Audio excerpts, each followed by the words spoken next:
நம்முடைய தர்மத்தில் இந்த நேரத்தில் நமக்கு தேவையான ஒரு மாற்றம் ஒன்று இருக்கிறது. என்றைக்குமே இந்து தர்மத்தினுடைய பெருமை என்ன அப்படின்னு சொன்னா, காலத்திற்கு ஏற்றாற் போல தன்னை தகவமைத்துக் கொள்வது இந்து மதத்தினுடைய சிறப்பு. தொடர்ந்து இந்து தர்மத்தினுடைய வரலாற்றை அதனுடைய பாதையை பார்த்தீர்கள் என்று சொன்னால், ஒவ்வொரு முறையும் இறைவனை அடைவதற்கான பாதையை மேம்படுத்தி மக்களுக்கு கொடுத்து கொண்டிருப்பதில் இந்து தர்மத்திற்கு நிகர் இந்து தர்மம். ஞான யோகம், பக்தி யோகம், கர்ம யோகம், இந்த 3 யோகங்களை மட்டும் நான் எடுத்துக்கிறேன். ராஜயோகம் அதை பற்றி அதிகமாக அது என்ன சொல்கிறது, பின்பற்றப்படுகிற அந்த டொமைன் கம்மிங்கிறதுனால நீங்கள் யோசிச்சு பாருங்க, பக்தி யோகத்தையும் கர்ம யோகத்தையும் எடுத்துக்கொள்ளுங்க, எல்லோரும் பின்பற்றலாம். நீங்கள் இந்து தர்மம் தகவமைப்பை அமைத்துக் கொள்ளவில்லை என்று சொன்னால் ஞான யோகம் மட்டும்தான் இந்த மண்ணில் இருந்திருக்கும். இறைவனை அடைவதற்கான ஆன்மீக முயற்சி, அவ்வளவுதான். ஆனால் எல்லோரும் இறைவனை அடைய வேண்டும் என்பதற்காக இந்த மண்ணில் பக்தி யோகம் போதிக்கப்பட்டது, கர்ம யோகம் போதிக்கப்பட்டது. கர்ம யோகத்தில் இருப்பவர்களுக்காக இங்க வர்ணங்கள் பிரிக்கப்பட்டது, அவ்வளவுதான். கர்ம யோகம் என்பது இந்து தர்மத்தினுடைய ஒரு எவால்வேஷன். அந்த எவால்வேஷனுக்காக உருவாக்கப்பட்டது வர்ணம். இதை பிற்காலத்தில் வந்த புத்த சமயமும் சமண சமயமும் சரியாக புரிந்து கொள்ளவில்லை. இந்து தர்மம் என்றைக்கோ கண்டுபிடித்த அந்த ஞான மார்க்கத்தினுடைய பாதையை புதிதாக இன்றைக்கு நாம் கண்டுபிடித்திருக்கிறோம் என்று புத்தர் தவறாக புரிந்து கொண்டார். இதுதான் இது ஒரு எவாலுவேஷன். நீங்க பாருங்க, இந்து தர்மத்தில் இருக்கிற அத்தனையுமே நம்பிக்கைகள்னு கூட நான் சொல்ல மாட்டேன், மூட நம்பிக்கைங்கிறாங்க.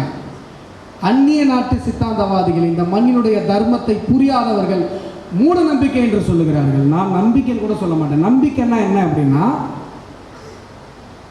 இது நடக்கும் என்று அறிவியல் பூர்வமாக ஆதாரம் இல்லாமல் நான் நம்புறேன்னா நம்பிக்கை. சரி தானே? நடக்குமா நடக்காதான் தியரி கிடையாது, ப்ரூவன் தியரி கிடையாது, நான் நம்புறேன் அப்படின்னா நம்பிக்கை.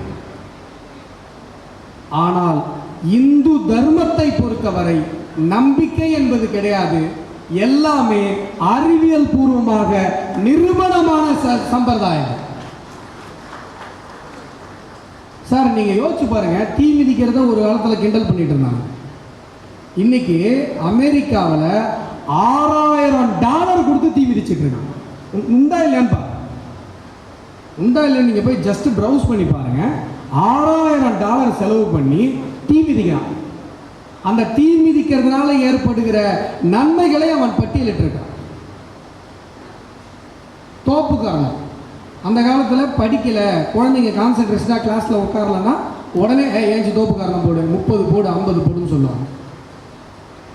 இப்பெல்லாம் சொல்ல முடியாது.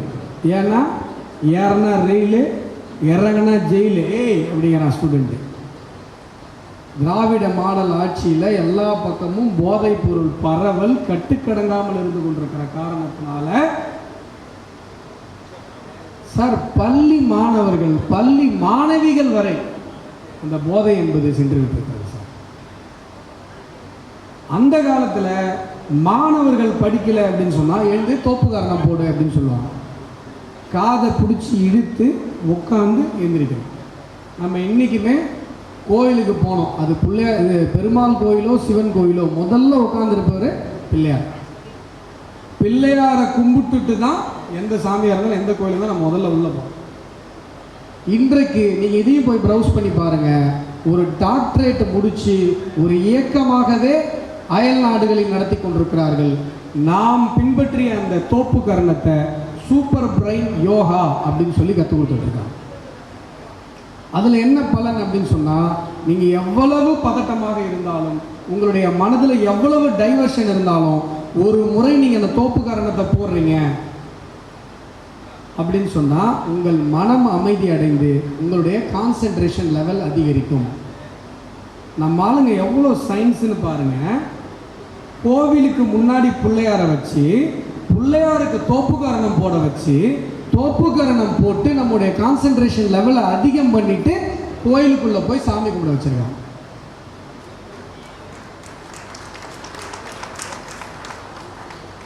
ஒவ்வொரு கோவிலிலும் இடிதாங்கியை வைத்து, இடிதாங்கியா கொடிமரம், இடிதாங்கின்றது என்ன? இப்போ இந்த பில்டிங்கில் இடிதாங்கி மேலே ஒரு உலோகம் இருக்கும்.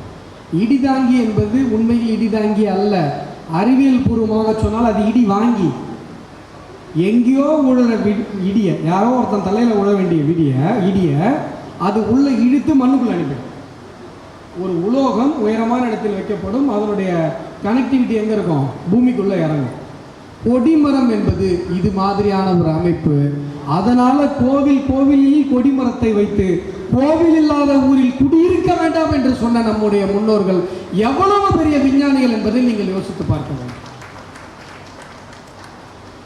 அவர் சொன்னார், மணிகண்டன் அவர்கள் பேசும்போது சொன்னார், இதான் சொன்னல, அவர் பேசுனதான் லீட் எடுத்து அப்படியே போயிட்டு இருக்கு.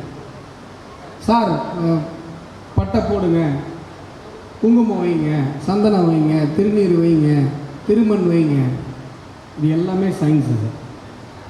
இது எல்லாமே சயின்ஸ். நீங்கள் நல்லா பாருங்கள், இந்த நெற்றி பொட்டு, இந்த நெற்றி கண்ணுன்னு சொல்கிறோம் இல்லையா சிவபெருமானுக்கு, இந்த பகுதிக்கு நேர் மூளையில் இந்த சென்ட்ரலில் பார்த்தீங்கன்னா பீனல் கிளாண்டு. இந்த கிளாண்ட் வந்து பார்ப்பதற்கு சிவலிங்கம் வடிவத்தில் இருக்கும். அந்த கிளாண்டை நம்ம இன்டியூஸ் பண்ணோம் அப்படின்னு சொன்னால் ஆறாவது அறிவுக்கு அப்பாற்பட்ட விஷயங்களை நம்மால் யோசிக்கவும் அது புலப்படவும் முடியும். இதை தூண்டுவதற்காகத்தான் சந்தனம், குங்குமம், இல்லை நீங்கள் எந்த விபூதியாக இருக்கட்டும், இல்லை வந்து திருமண்ணாக இருக்கட்டும், இது எல்லாமே அதை தூண்டுவதற்கான, ஆறாவது அறிவை அப்பாற்பட்டு நாம் யோசிப்பதற்கு, நம்மை தூண்டுவதற்காக நமக்கு அறிவியல் பூர்வமாக செய்த ஏற்பாடுகள். அதாவது நீரினால் நெற்றி பாழ், ஏன்னா அவனெல்லாம் ஆறாவது அறிவை தாண்டி யோசிப்பதற்கான அறிவியல் பூர்வமான தூண்டுதல் என்பது இருக்காது. சம்பிரதாயங்களில் மட்டும் இவ்வளவு அறிவியல் பொக்கிஷங்கள் இருக்கிறது என்று சொன்னால் வேதங்களில் எவ்வளவு அறிவியல் பொக்கிஷங்கள் இருக்கு?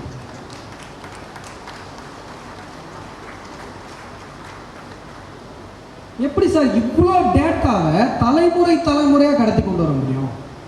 அபண்டன்ட் டேட்டா, அவ்வளவு டேட்டா, அவ்வளவு விஷயங்கள் இருக்கிறது. அப்போ அந்த டேட்டாவை டிரான்ஸ்ஃபர் பண்ணுறதுக்கு, ஒரு தலைமுறையிலிருந்து இன்னொரு தலைமுறைக்கு டிரான்ஸ்ஃபர் பண்ணுறது,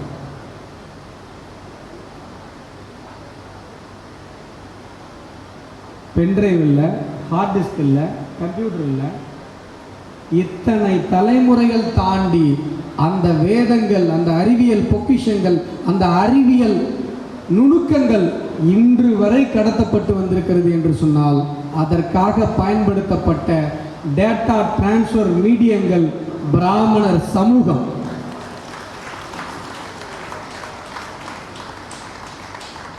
சார் சயின்டிஃபிக் லாங்குவேஜ் சார். இப்போ நீங்கள் ஒரு பயாலஜி படிக்கிறீங்க, ஒரு பாட்னி படிக்கிறீங்க, செம்பருத்தி பூ தமிழில் செம்பருத்தி பூன்னு சொல்கிறோம். நீங்கள் இதில் படிக்கும்போது என்னென்னு படிப்பீங்க? இங்கிலீஷ்லேயும் படிக்க மாட்டீங்க, தமிழ்லையும் படிக்க மாட்டீங்க. ஹைபிஸ்கஸ் ரோசா சைனன்சஸ், கரெக்டாக? ரொம்ப நாளைக்கு முன்னாடி படித்தது சரியா இல்லைன்னு கூட தெரியல, கரெக்டு தானே? அது என்ன அப்படின்னா லத்தீன் வார்த்தை. அதாவது பிரிட்டிஷ் உள்ளிட்ட மேலை நாடுகள்னு நம்ம சொல்லக்கூடாது, என்ன அந்த மேற்கத்திய நாடுகள், அந்த மேற்கத்திய நாடுகளினுடைய அறிவியல் மொழி லத்தீன் என்று வைத்துக் கொள்வோம் என்று சொன்னால் இந்திய தேசத்தினுடைய அறிவியல் மொழி சமஸ்கிருதம். நீங்கள் வந்து ஆனைமங்கலம் செப்பேடுகள், லேடன் பிளேட்ஸ் அப்படின்னு சொல்லி நீங்கள் தேடி பார்த்தீங்கன்னா தெரியும் சார். சோழர் கால செப்பேடு சார், சோழர் கால செப்பேடு. அது வந்து இப்போ லெய்டன் யூனிவர்சிட்டியில் போய் மாட்டிக்கிச்சு. அது எனக்கு ஃபார்ச்சுனேட்டாக அன்ஃபார்ச்சுனேட்டான்னு தெரியல. ஏன்னா நம்மகிட்ட இருந்ததுன்னா நம்மளால இடைக்கு போட்டிருந்தாலும் போட்டிருப்பாங்க. அவன் ஏதோ 150 வருஷம் 200 வருஷம் சர்ச்சு பில்டிங் எல்லாம் ஆன்டிக்கு கீண்டிக்குங்கிறான். நான் சட்டக்கல்லூரியில், சென்னை சட்டக்கல்லூரியில் படிக்கும்போது சட்டக்கல்லூரிக்கு உள்ள ஒரு வெள்ளைக்காரன் சமாதி ஒன்று இருக்கும். ஆர்கியாலஜிக்கல் இம்பார்ட்டன்ட் பிளேஸ் அப்படின்னு சொல்லி போட்டு வச்சுருக்கோம். நாங்கள் அங்கே தான் உட்காந்து பேசிகிட்டு இருக்கோம். என்ன அது யாருன்னா ஒரு வெள்ளைக்காரனோட சமாதி. அது ஆர்கியாலஜிக்கல் இம்பார்ட்டன்ஸ் பிளேஸ் தான். நாங்கள் தான் நினைப்படி எங்கள் கிராமத்தில் சோழர்கள் கட்டின 1000 வருஷம் 1500 வருஷம் கோவில்கள் கேட்பாடு இல்லாமல் இருந்து கொண்டிருக்கிறது. எங்கேயோ எவனோ செத்து போனால் 200 வருஷத்துக்கு முடியாது. எப்படி எனக்கு ஆர்கியாலஜிக்கல் இம்பார்ட்டன்ஸ் பிளேஸாக இருக்கும்? நீங்கள் போய் பாருங்கள், பாருங்களேன், ஒன்றுமே இல்லாத விஷயங்கள்லாம் கண்ணாடி பேழைக்குள்ள வச்சுருப்பான். ஒருவேளை இந்த செப்பேடு நம்மகிட்ட இருந்திருந்தா கூட நம்ம அந்தளவுக்கு ஆவணப்படுத்திருப்போம்னு தெரியல. லைடன் யூனிவர்சிட்டியில் என்ன பண்ணியிருக்காங்கன்னா அந்த செப்பேடை ஸ்கேன் பண்ணி அவன் கோடிஃபை பண்ணி போட்டிருக்கான். வெப்சைட்டில் போய் பாருங்கள். அந்த செப்பேட்டில் என்ன விஷயம் அப்படின்னு சொன்னால், ஆனைமங்கலம் என்கிற ஒரு கிராமத்தை ஒரு குறிப்பிட்ட ஒரு பர்பஸ்க்காக சோழர்கள் தானம் கொடுக்குறாங்க சார். அந்த ஆனைமங்கலத்தை அளப்பதற்கு என்ன பயன்படுத்தினாங்கன்னு சொன்னால் ஒரு பெண் யானையை வைத்து சர்வே பண்ணுறாங்க. அந்த காலத்து சர்வே மெத்தடு பர்ஃபெக்டாக இருக்கும். இப்போ ஒன்றும் இல்லை, லாஸ்ட்டாக இப்போ நான் ஏதோ ஒரு ஊருக்கு போயிட்டு ஃப்ளைட்டில் வரேன். அப்படியே கீழே பார்த்துட்டே வந்தேன், மயிலாப்பூர் கோவில் குளம் தெரிஞ்சு. நம்ம மயிலாப்பூர் கோவில் குளத்தை பார்க்கவே முடியாது. இப்போ பார்க்க முடியுமா? யாராவது பார்த்தோன்னு சொல்லுங்க பார்ப்போம். பார்க்க முடியாது. ஏன் பார்க்க முடியாது? இந்த பக்கம் பூரா கடை, இந்த பக்கம் பூரா கடை. அந்த கடையினுடைய கழிவுகள் அந்த குளத்துக்குள்ளே கொட்டப்படுது. நீங்கள் எத்தனை பேர் கவனிச்சிங்கன்னு தெரியல. நாசம் பண்ணிட்டு இருக்காங்க. எத்தனையோ கோவில் குளங்களை, மீன்களை ஏலம் விடுகிற ஒரு விஷயமாக, ஒரு வியாபாரத்திற்கு ஒரு விஷயமாக இந்த திராவிட மாடல் அரசு மாற்றிக்கொண்டு மேல இருந்து பார்க்குறேன் சார். என்ன ஒரு பர்ஃபெக்ஷன் தெரியுங்களா? அதாவது அந்த கோவில், அந்த குளம், அந்த குளத்துக்கு நடுவில் இருக்கிற மாடம் ஒரு மில்லி, ஒரு இன்னி மீட்டர் கூட பிறழாமல் அவ்வளவு அழகாக அது வடிவமைக்கப்பட்டிருக்கு. இப்படியான ஒரு வடிவமைப்பு இப்போ சர்வே பண்ணுறாங்க. இன்னைக்கு வந்து சர்வேயர் உங்கள் லேண்டுங்கிறான், நாளைக்கு வந்து ஏன் லேண்டுங்கிறான். சண்டையே இப்போ பல கேஸ் வர்றதே சர்வேயருங்காக தான். கல் ஒரு நாள் இங்கே போடுறோம், ஒரு நாள் அங்கே போடுறோம். ஆனால் நம்ம ஆளுங்க யாரோ பாதிக்கப்பட்டவர் போல கை தட்டுறாரு. நான் அடுத்த வாரம் வாங்க ஆஃபீஸுக்கு பேசு. ஸ்ரீராம் அட்ரஸ் கொடுத்துருப்பேன், வெஸ்ட் மாம்பலம் தான், அஸ்வத்தாமன் அசோசியேட்ஸ் கார்டு கொடுத்துரு.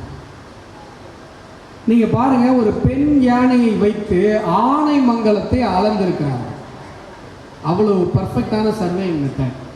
நீங்கள் பாருங்கள் சார், அந்த செப்பேடு முழுமையும் தமிழில் இருக்கிறது. இதை எப்படி அளவை செய்வது என்கிற டெக்னிக்கல் டீட்டெயில்ஸ் மட்டும் சமஸ்கிருதத்தில் இருக்கிறது. அதான் சொல்கிறேன், இந்திய தேசத்தினுடைய அறிவியல் மொழி சமஸ்கிருதம். சோழர்களுடைய அந்த நோக்கத்தை நீங்கள் புரிஞ்சுக்கோங்க. அந்த செப்பேடு தமிழ் மொழி அறியாதவர் ஒருவர் கையில் கிடைத்தால் கூட அந்த சர்வே மெத்தடை அவங்களுக்கு புரியும்.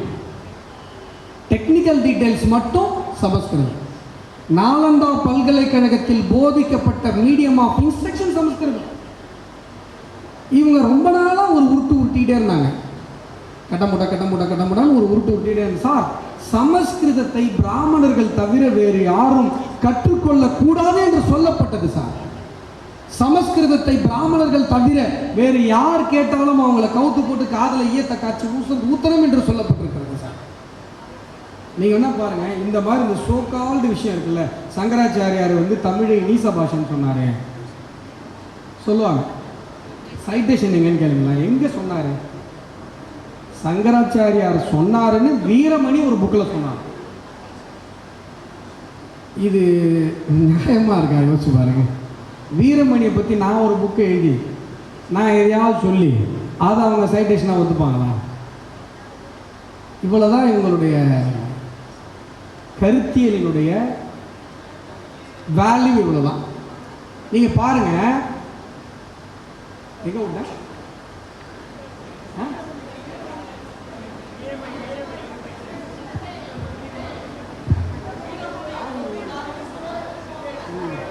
செப்பேடு. ஆனால் ஒரு விஷயம் எல்லாருமே கேட்டிருக்கீங்க, எனக்கு ரொம்ப சந்தோஷம். சமஸ்கிருதத்தை கற்றுக்கொண்டு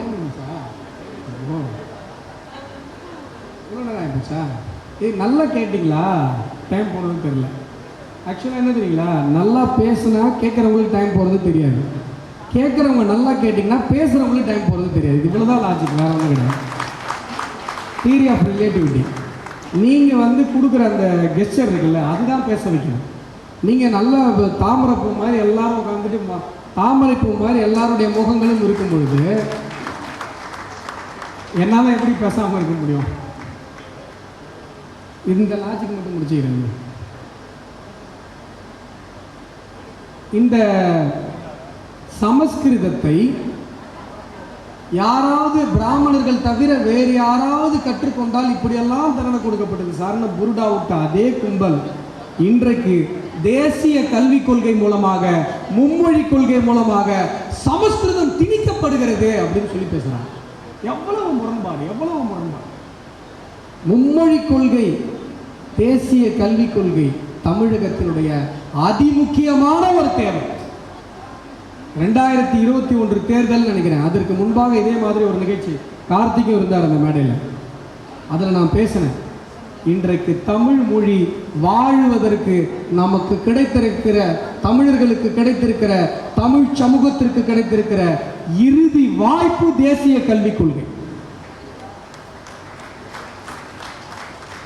தமிழகத்தில் மட்டும்தான் சார் தமிழை ஒரு மொழியாக கூட தேர்ந்தெடுக்காமல் டிகிரி வரைக்கும் படிச்சுட்டு வந்துடலாம். அட்வொகேட்டுகள்ல பலருக்கு படிக்க தெரியல தமிழ். டிஎஸ்பி விஷ்ணுபிரியாவுடைய சூசைட் நோட் பாருங்க, தமிழை ஆங்கில எழுத்துக்களை பயன்படுத்தி ஈவே ராமசாமி ஆசைப்பட்ட மாதிரி. ஈவே ராமசாமியா தான் ஆசைப்பட்டாரு, தமிழ் எழுத்துக்களை தூக்கி போடுங்க, அகர வரிசைப்படி ஆங்கில எழுத்துக்களை பயன்படுத்தி தமிழை எழுதுங்க அப்படின்னு சொன்னார்.